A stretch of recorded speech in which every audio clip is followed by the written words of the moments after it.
அது எனக்கு தமிழ் நல்லா பேச தெரிஞ்சதுனால. சாதாரணமாக railway college municipal higher secondary ஸ்கூலில் படித்தேங்க. ரொம்ப சாதாரணமான பள்ளி.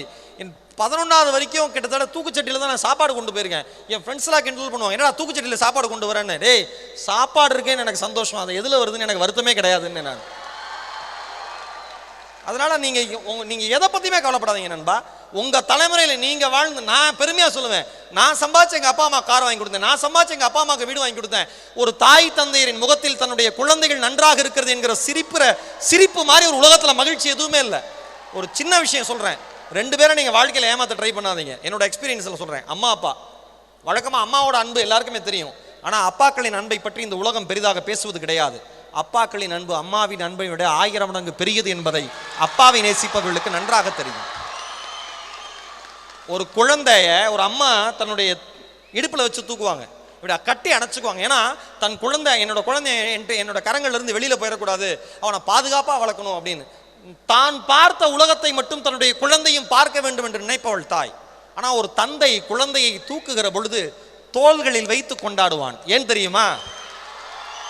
தான் பார்க்காத உலகத்தை கூட என் குழந்தை பார்க்க வேண்டும் என்று நினைப்பவன் தந்தை. அம்மா வாழ்க்கை முழுக்க நமக்காகவே தேஞ்சு தேஞ்சு தேஞ்சு தேஞ்சு காஞ்சு ஓஞ்சு போன ஒரு உடம்பு. தாய்க்கும் தந்தைக்கும் தயவு செய்து ஏமாத்தணும்னு நினைக்காதீங்க. அந்த 2 பேரையும் அவங்கள்ட்ட போய் சொல்லணும்னு நினைக்காதீங்க. இன்னொன்று, ஆசிரியர்கள், தாய் தந்தை ஆசிரியர்களை மறந்த எந்த மாணவனும் வாழ்க்கையில் சாதனையானதாக மாறினதே இல்லை. நம்ம படிக்கிறப்ப நிறைய கிண்டல் பண்ணுவோம் நம்ம டீச்சர்ஸை, அவங்களுக்கு அதுவும் தெரியும். ஆனால் அதை அவங்க என்ஜாய் பண்ணுவாங்க. அது ஒரு லிமிட் வரைக்கும் தான். அதை நீங்கள் நல்லா அவங்க எல்லாருக்குமே தெரியும்னு நினைக்கிறேன்.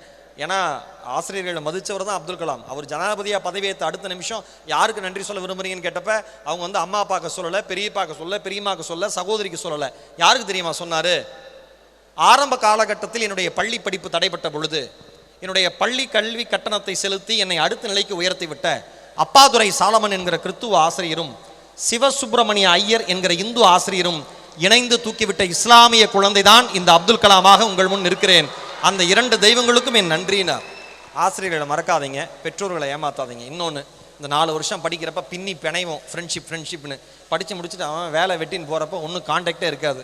நல்லா ஞாபகம் வச்சுங்க, உங்களோட படிக்கிற ஸ்டூடெண்ட்ஸோட கான்டாக்டை, ஃப்ரெண்ட்ஸோட கான்டாக்டை வலிமையாக வச்சுங்க. ஏன்னா உங்களோட படித்தவர் நாளைக்கு மிகப்பெரிய லெவலில் இருக்கலாம், உங்களுக்கு சரியான பொசிஷன் வாழ்க்கையில் கிடைக்காம இருக்கலாம். நீங்கள் உரிமையாக போய் கேட்க முடியும்.